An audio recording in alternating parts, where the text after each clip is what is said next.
giant barbell, and I am very excited to bring you this review on this Tib Bar Guy Nordic back extension V2. Now, before I get into that review, I will go ahead and mention this was sent to me for free to do a review.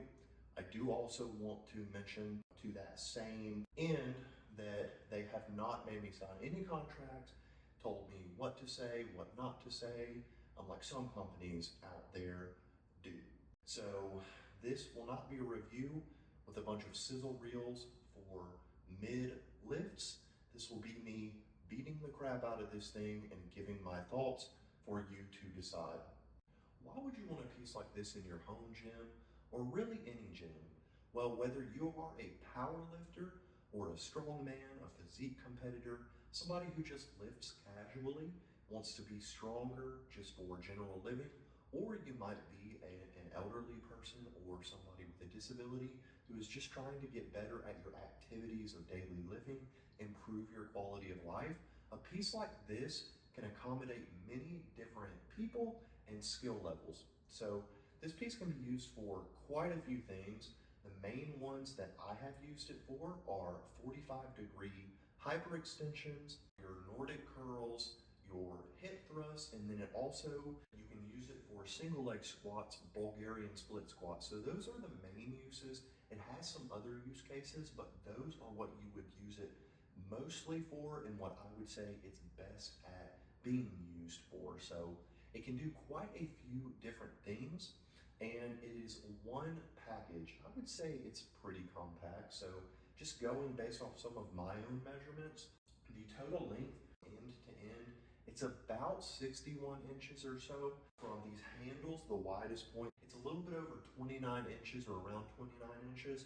And then this, from the end of this pad to this foot plate, can go anywhere from, I believe it was about 32 inches all the way up to about 50.5 inches.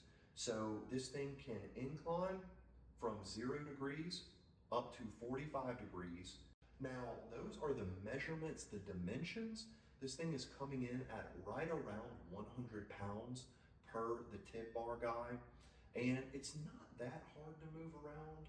It has actually a handle and wheels on the back, so you can pick it up, you can move it around pretty easily.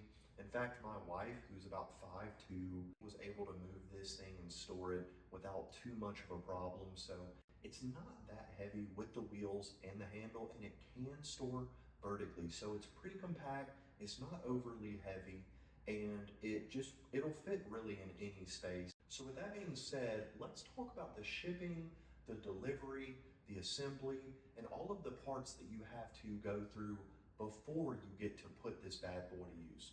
So starting with the shipping, it was pretty quick. It got here in a couple of days. Once it got here, it came in one box, and everything came in very neatly packaged. It was individually packaged. It was really overpacked. It had styrofoam partitions, so everything came in perfect condition. Now, putting it together was not that difficult. It took me about 2 hours, an hour and a half, and I am terrible at putting together equipment. Even after all this equipment that I have, I'm really bad at it. So it didn't take me that long.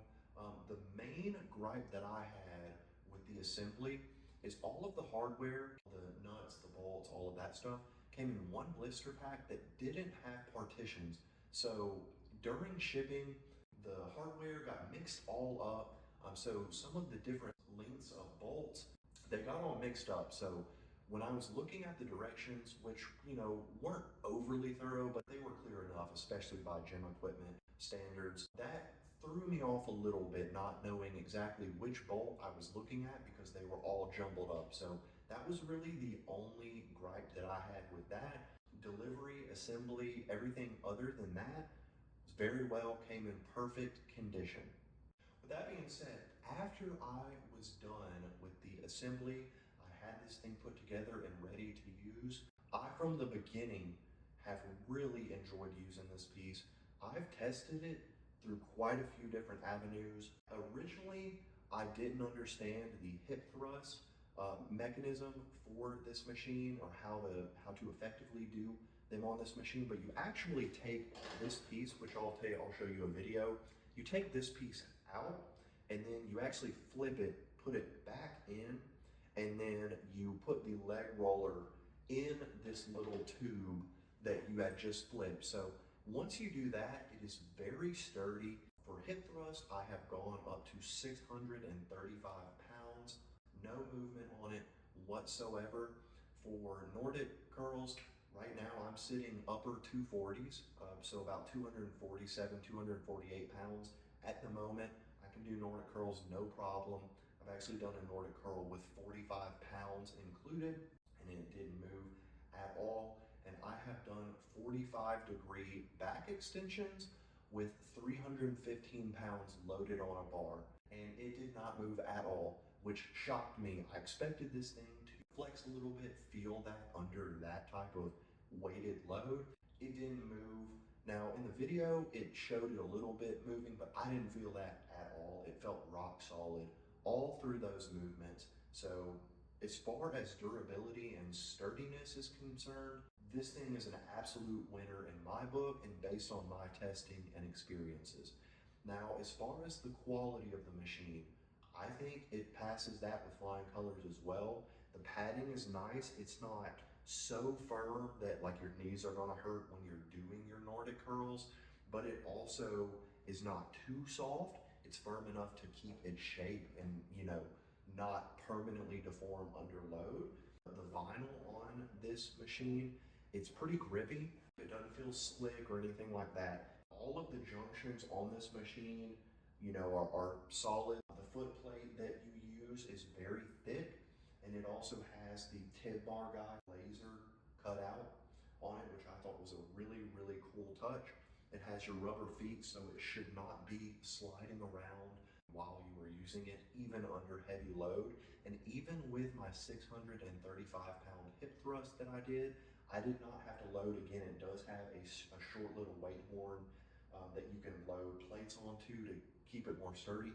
I didn't put anything on that weight horn, and the machine had no problem. It didn't slide at all. It didn't do anything like that. So as far as the sturdiness, the durability, the quality, this piece, in my opinion, is a top tier piece. I mean, it's a very, very nice piece.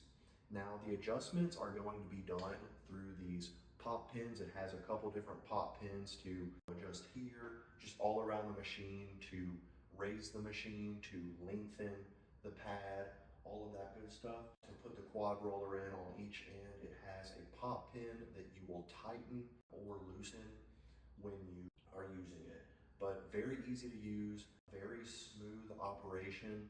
I did go ahead and put some lubricant just in the main tube so that this piece right here, when it's lengthening and shortening, it's a little bit smoother there. So that was the only thing that I have really lubricated on this machine to make it smoother.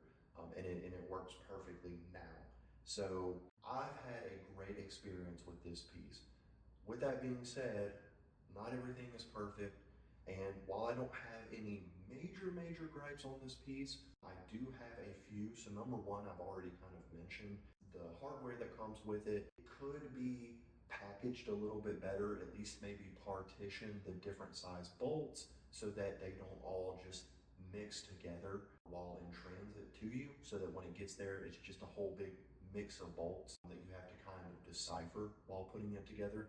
That would be very nice. Number two, it has these handles that you can use when you are picking yourself up off of a hyperextension, anything like that. You can also pick them up to go ahead and pop the machine in like that. The thing is, when I first got this machine, the first few times, I found myself trying to pick it up and vertically store with these instead of that. So that's just a little bit of a learning curve that I went through with this piece. Now, my last thing is these handles. If you notice, they are angled down, and the Tib Bar Guy folks did confirm that these are meant to be kind of braces for when you do hip thrusts. So they sit against the ground flush with this support beam. And one thing that I think could be improved on this machine, and they've already said they're definitely going to look into how they can tackle this one, is this handle, if it's used as a brace, I don't think it should be, you know, hollow right there with just a normal handle rubber slid over. I think if they could put like maybe mold the end of it to where it's almost like a foot, you know, like on a bench, how a bench has feet, almost maybe mold it something a little bit more like this, where it is a foot on the ground. I think that would help the sturdiness, and it would just be a little bit more intuitive, because when I look at these, it's a little counterintuitive to think that this is meant to be a support for hip thrust. So if they could add just like a molded piece on the end to make it more of like a foot right here, then I think that would be a really cool change. But other than that, I can't think of many things that I found on this piece that I just didn't like. Now, right now, this piece, it's marked as MSRP $6.99, but it's $5.99.